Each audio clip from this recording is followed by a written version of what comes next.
The world knows him for his rubbery face, outlandish impressions, and explosive comedy. But behind the contagious grin of Jim Carrey lies a life forged in the furnace of adversity. A life that began not with the flashing lights of Hollywood, but with the shadows of struggle, the echo of hunger, and the weight of dreams too big for the place he was born into. Long before the laughter, before the awards, before the billion-dollar box office hits, there was just a boy restless, awkward, and burdened with a vision no one else could see. Jim Carrey was born into a world that didn't promise much. He entered this life on January 17, 1962, in the small town of Newmarket, Ontario, Canada. The youngest of 4 children, Jim grew up in a family that was spirited but constantly on the edge of financial ruin. His father, Percy Carrey, was a talented saxophonist and a man of immense wit, but he had chosen security over passion, settling for a job as an accountant to feed his family. His mother, Kathleen, battled chronic illness and depression, creating a heavy emotional environment at home. Jim didn't grow up in luxury. He grew up learning how to find light in the darkest corners. He watched his father come home drained from a job he didn't love, yet still managing to find time to make his kids laugh. That left a mark on young Jim, a subtle realization that comedy could be a lifeline. It could bring peace. It could heal. It could even save. But life didn't ease up. When Jim was 12, his father's accounting job was ripped out from under him. Just like that, the safety net disappeared. The Carrey family fell hard. Forced out of their home, they lived in a beat-up Volkswagen van parked on the street, and eventually settled in a tent on his sister's lawn. The laughter didn't stop, but it was quieter now, tinged with desperation. Jim dropped out of school at 15 to help support the family. He worked long nights as a janitor, scrubbing toilets and floors. At a tire factory in Toronto, he wore steel-toed boots instead of sneakers, held a mop instead of a mic, and went home exhausted instead of enlightened. Yet somehow, in all that grime, a seed grew, a fire that said, "This can't be the end. This won't be the end." After long, punishing shifts, Jim would sit quietly and imagine a different life. Not just of riches and applause, but of becoming something great. Of making people feel what his father made him feel. Joy, even in chaos. That fire turned into obsession. While his classmates were chasing girls or goofing off, Jim was studying the art of performance. He'd mimic celebrities, practice his facial expressions in the mirror for hours, and refine his voice impressions until they were indistinguishable from the real thing. Every smirk, every eyebrow lift, every shoulder twitch perfected like sacred rituals. He was a student of laughter, a sculptor of human emotion, trapped in a world that didn't understand his passion. But the world doesn't always make room for dreamers, especially the kind that come from nowhere. His first time performing stand-up comedy was at age 15. He bombed, horribly. The crowd wasn't just silent, they were cruel. They mocked him, and he walked off the stage humiliated. That experience could have crushed most people. For Jim, it was fuel. Pain, after all, is the currency of transformation, and Jim was willing to spend it all. He returned to the stage again and again, each time learning, growing, sharpening. The audiences grew slightly warmer. He found his rhythm, his face, his voice, his body. They all became tools in a comedic symphony he conducted on instinct. He wasn't just performing, he was morphing into comedy itself. But bills still had to be paid. His father, who had always been Jim's hero, gave up on his own dreams so his son could chase his hid. He drove Jim to clubs, helped him write material, encouraged his weirdest impersonations. It was a passing of the torch one dreamer to another, and with that support, Jim kept grinding. Not for fame, not for riches, but for purpose, for survival, for something bigger than himself. Toronto's comedy circuit became his training ground, and when it became too small, Jim set his eyes on the world's biggest stage, Los Angeles. He moved there with nothing but ambition and a determination that bordered on insanity. But Los Angeles, with all its glitter and glitz, didn't care about ambition. It didn't roll out red carpets for hungry kids from Canada. The auditions were brutal. Rejection was constant. Doors slammed. Phones stayed silent. And yet, he stayed. Every night, he drove up Mulholland Drive and sat quietly in his beat-up Toyota, staring at the sprawling city lights. It was here, under the vast LA sky, that Jim made a decision that would later become legend. He pulled out a checkbook, wrote himself a check for $10 million for acting services rendered, and dated it 5 years into the future. He folded it neatly and kept it in his wallet. To others, it might have seemed delusional, but to Jim, it was proof that his belief in himself was stronger than any rejection. That his dream wasn't wishful thinking, it was a promise. One he would fight to keep, no matter the cost, even when he was broke, even when he was laughed out of rooms. Even when the weight of poverty threatened to suffocate him, he held on to that check like a talisman. He visualized success until it felt inevitable. He built a future in his mind and lived in it until the world had no choice but to catch up. And slowly, it began to catch the attention of comedians, then producers, then agents. One small opportunity turned into a slightly bigger one. He joined the cast of In Living Color, a sketch show that gave him the platform he desperately needed. Suddenly the world saw what Jim had known all along, that he wasn't just funny. He was unstoppable. But that's a story for another chapter. For now, understand this. Jim Carrey's greatness wasn't born in a spotlight. It was born in a janitor's closet, in the backseat of a van, in the silence after failure. It was forged in the dark. Because sometimes, it's only when the lights go out that the dreamer inside you finally wakes up. The journey from obscurity to stardom rarely follows a straight line. It's not a road paved with certainty, but one carved with doubt, setbacks, and moments that nearly break the spirit. For Jim Carrey, the leap from living in a van to being a household name wasn't a single moment of triumph. It was a series of invisible battles, fought behind closed doors, within the silence of a doubting mind, and on the edge of giving up. After years of grinding through open mic nights and endless rejection, Jim Carrey found his first meaningful platform on the sketch comedy show In Living Color. It was his foot in the door, but even that door had nearly closed before it opened. He wasn't an instant favorite. He was strange, over the top, unpredictable. But there was something undeniable about him, something dangerous in the best possible way. When he stepped into a scene, he didn't just perform, he detonated. He turned characters into forces of nature. Fire Marshal Bill, the unibrow woman, the man with the screaming brain. Jim didn't just want to make you laugh, he wanted to hijack your attention, wring it dry, and leave you breathless. Still, sketch comedy was just a piece of the dream. Jim didn't come to Hollywood to play second fiddle. He came to change the game. And yet, that wasn't happening. Not right away. Studios saw him as a sideshow act, great for a laugh, not for a lead. But Jim knew better. He could feel it in his bones. The world hadn't caught up to his vision yet, but that didn't mean he would shrink to fit their limitations. He began writing, studying, visualizing. Every role he played, whether on screen or in life, was another brick in a structure he was building in his mind.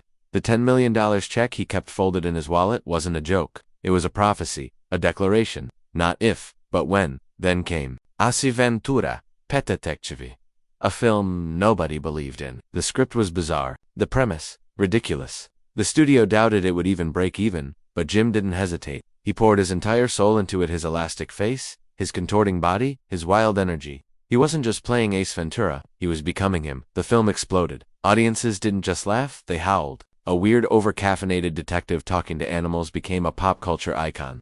Jim Carrey wasn't just funny, he was a phenomenon. Critics rolled their eyes, but the box office didn't care. Ace Ventura grossed over $100 million. Suddenly, Jim Carrey was no longer a risk. He was an investment. Within the same year, lightning struck again. The Mask showcased his comedic range and introduced a softer, more romantic edge. Then Dumb and Dumber unleashed him as an unstoppable duo with Jeff Daniels. 3 films in a single year, all massive hits. It was unprecedented. Jim Carrey had gone from a nobody to Hollywood's golden goose in less than 12 months. The check he had written to himself, he cashed it literally. He had made over $10 million for Dumb and Dumber, a dream fulfilled, a prophecy realized. The check, worn and folded in his wallet, had come true not because of luck, but because he believed in it long enough for the world to believe in him. But with success came something unexpected, emptiness. Because external validation is not a cure for internal questions. Jim had climbed the mountain, reached the peak, and found that it didn't fill the space he thought it would. Laughter echoed, but something was missing. He had everything he thought he wanted: money, fame, global recognition, and still, something inside him ached. So he pivoted. He began choosing roles that demanded more than just a wild face or a funny voice. He took a leap with The Cable Guy, a dark comedy that alienated some fans but showed another layer of depth. He challenged himself with Liar Liar, walking the tightrope between slapstick and sincerity. And then came the game changer, The Truman Show. This wasn't just a role, it was a mirror. The Truman Show told the story of a man living his entire life inside a fabricated world, unaware that he was the star of a 24/7 reality TV show. As Truman begins to realize that nothing around him is real, he is forced to confront a haunting question: what if the world you know isn't real?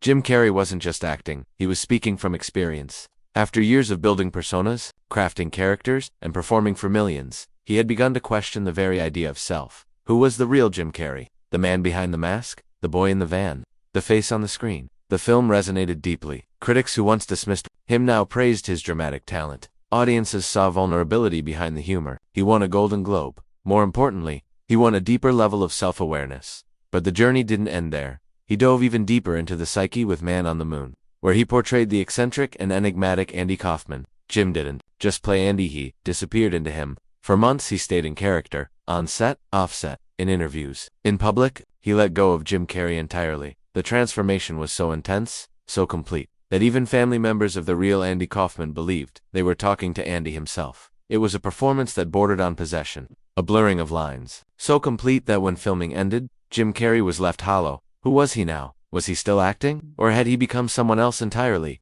Behind the scenes, Jim began to speak openly about depression. Not the theatrical kind. The quiet, heavy kind. The kind that lingers even when the cameras are off.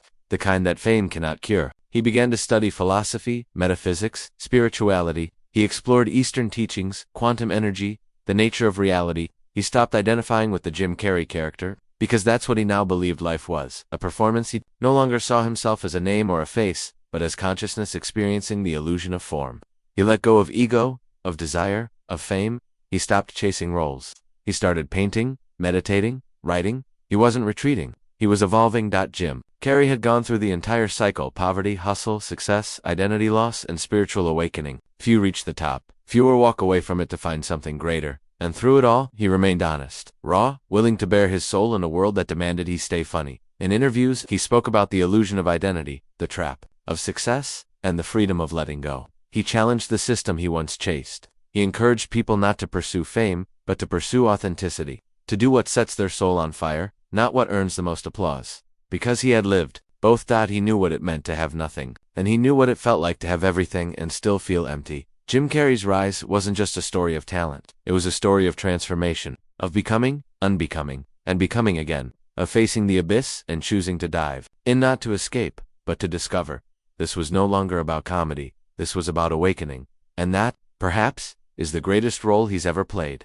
At some point, every life that rises like a rocket must confront the silence at the edge of orbit. For Jim Carrey, that moment didn't arrive with a whisper. It came roaring in, hidden beneath laughter and applause, cloaked beneath million paychecks and the illusion of endless success. He had won. He had beaten the odds. He had rewritten his destiny. And yet, as he stood atop the mountain of fame that billions wished to climb, he discovered a truth that very few dare to speak. Fame doesn't fix you. By the early 2000s, Jim Carrey had become a cinematic giant. His face was plastered on billboards across continents. He was commanding $20 million per film. His name alone could greenlight projects. He had made the leap from comedian to global icon. And yet, within that success, a quiet unraveling had begun. He started to feel the weight of the character he'd created, Jim Carrey. A name, a brand, a mask. In interviews, on red carpets, in public appearances, he was expected to be electric, funny, chaotic, always on. But deep down, something in him was shifting. He had played so many roles, worn so many faces, lived so many lives. He started to lose track of who he actually was when the lights dimmed. And so, he began searching not for the next role, not for the next blockbuster, but for something real, something permanent, something true. He disappeared from the spotlight, not suddenly but deliberately.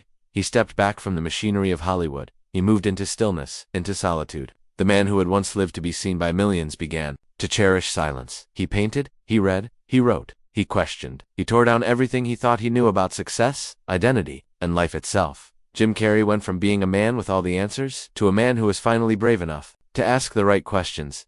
Who am I, without the fame? What is left when the spotlight turns off? Is this character I've been playing the energetic, loud, funny guy truly me? Or is he just a suit I put on for the crowd? The more he searched, the clearer the answers became. He was not the persona, not the mask, not the movie roles. He wasn't even Jim Carrey. He was awareness, consciousness, a formless observer. Having a temporary experience inside a story that looked like Jim Carrey's life, he began speaking publicly about this. People were confused. Some thought he'd gone mad. Others called him enlightened. But Jim didn't care. For once, he wasn't performing for approval. He was expressing something he knew. In 2014, during a commencement speech at Maharishi University of Management, he said something that shocked the audience. I've often said that I wish people could realize all their dreams of wealth and fame, and so that they could see that it's not where you're going to find your sense of completion. He wasn't just offering advice. He was laying bare the secret that almost no one tells you until it's too late. Success doesn't save you, fame doesn't fulfill you, and money doesn't mean meaning. He dove deeper into metaphysical teachings, the power of now, A Course in Miracles, Eastern philosophy, quantum consciousness. He discovered what spiritual teachers had echoed for centuries. The ego, the self, the character we cling to, it's all an illusion. And true peace begins when we stop pretending and start listening. The shift in him was undeniable. His once hyperactive presence became grounded, calm, centered. His laughter, though still powerful, carried a different energy, one that came not from chaos but from clarity. He began to share his paintings with the world. Large, emotional, canvases, vivid, aggressive, honest. Through colors and brushstrokes, he bled out pain, joy, confusion, and awakening. Critics scoffed, artists judged, But Jim wasn't painting for them. He was painting because it helped him stay human. He narrated a short film about his journey called I Needed Color. In it, he spoke with startling honesty. I think what makes someone an artist is they make models of their inner life. They make something physically come into being that is inspired by their emotions, or their needs, or what they feel the audience needs. It was no longer about fame, no longer about being liked, it was about service, about sharing what he had learned through a life lived at the extremes, from janitor to icon, from broken to whole. He returned to film every now and then, but the choices were intentional. When he played Dr. Robotnik in Sonic the Hedgehog, it was a callback to his roots, a playful reminder that the boy inside the van still existed, still loved absurdity, still loved to entertain, but there was no more hunger in it, no more proving, no more chase. He didn't need the world to clap anymore, because finally, after a lifetime of performing for others, Jim Carrey had clapped for himself. He gave interviews not as a celebrity, but as a truth seeker. He talked about the death of ego, the peace of surrender, the joy of detachment, and though some mocked his spiritual talk, many more leaned in hungry for the honesty that only someone who's been there could offer. He spoke about his late father, how Percy Carey had given up his dream of being a musician for a job he didn't love, and still got laid off. That lesson, Jim said, changed his life. You can fail at what you don't want, so you might as well take a chance on doing what you love. That wasn't just advice, that was testament. That was the voice of a man who had seen both sides of the human experience and come back with a message not about achieving but about being, not about climbing higher, but about letting go. And that's what makes Jim Carrey's story truly powerful, not the rags to riches arc, not the box office records, not even the brilliant performances. It's the courage to walk away, the courage to turn inward, the courage to look the world in the eye and say, I'm done pretending. I am not a name, I am not a face, I am not this character, I am free. And in that freedom, he has become more than an actor. He's become a mirror, a reminder, a wake-up call to all of us trapped in the grind, all of us performing for approval, all of us clinging to identities that don't fit. Jim Carrey's life is not a fairy tale. It's a human tale, one of suffering, joy, loss, discovery, and ultimately, liberation. He showed us how to dream. He showed us how to believe, and then, he showed us how to let go, because at the end of it all, it's not the awards, the fame, the fortune, or the fame that defines a person. It's who they become when the spotlight fades. And for Jim Carrey, the real victory wasn't becoming someone, it was remembering that he was never anyone to begin with. Just a ripple, just awareness, just a soul laughing its way back home.